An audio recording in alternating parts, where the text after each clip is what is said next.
Sitting on the rug before the mantel, Daphne can't help but glance at the constellations as she adjusts the skirt of her green organza dress around her like flower petals. Babies born beneath the thorned rose are known to be beautiful.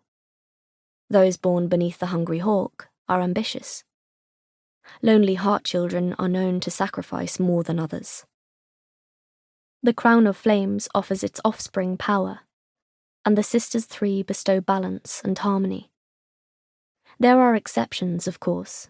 Daphne knows of plenty of people born beneath the thorned rose who did not grow up beautiful, and many born beneath the crown of flames who became chimney sweeps and cabbage farmers. But still, more people believe in the omens of the stars than don't. Even Daphne, logical as she is about most things, takes the daily horoscopes laid out with her breakfast to heart.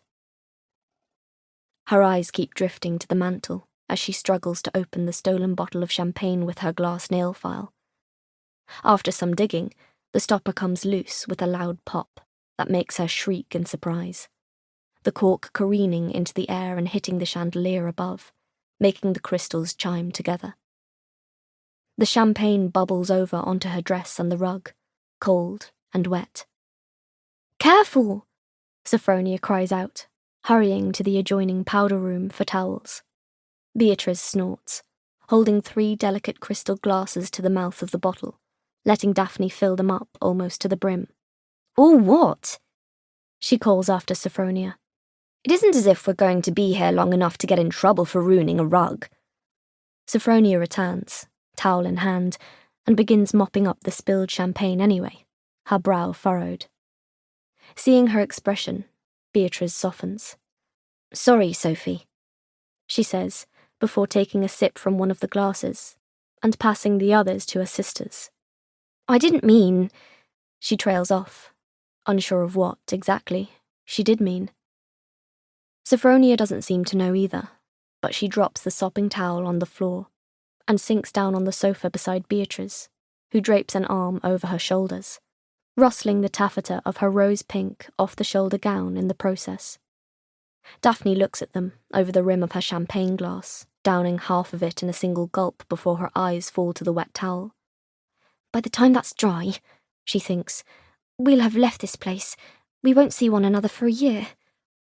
The first part is tolerable enough. Bethemia is home, but they have always known they would leave when they came of age. Beatriz south to Celeria, Sophronia west to Temerin, and Daphne north to Freve. They've been preparing for their duties for as long as Daphne can remember, to marry the princes they've been betrothed to, and drive their countries to war against one another, allowing their mother to sweep in and pick up the shattered pieces and add them to her domain like new jewels for her crown. But that's all for the future. Daphne pushes her mother's plots aside and focuses on her sisters. The sisters she won't see again for a year, if everything goes to plan. They haven't spent more than a few hours apart in their entire lives.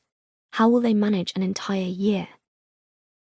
Beatriz must see Daphne's smile wobble, because she gives a dramatic roll of her eyes, her own tell for when she's trying not to show her emotions. "Come on," Beatriz says, her voice cracking slightly as she pats the sofa on her other side.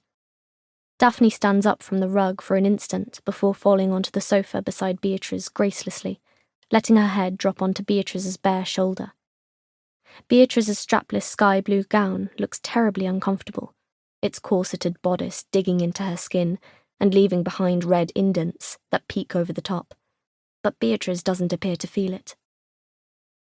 Daphne wonders if hiding her feelings is a trick Triz picked up during her training with the palace courtesans, a necessity, their mother said, to fulfill her own objective in Celeria, or if that is simply how her sister is, only 2 minutes older but always managing to seem like a woman, when Daphne still feels like a child.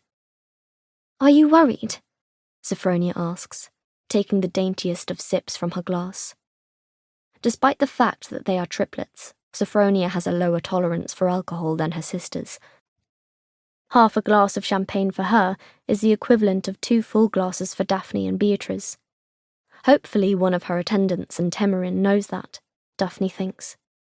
Hopefully someone will keep an eye on her there, when Daphne and Beatriz can't. Beatriz snorts. What on earth would I be nervous about? At this point, I feel as if I could seduce Lord Savelle in my sleep.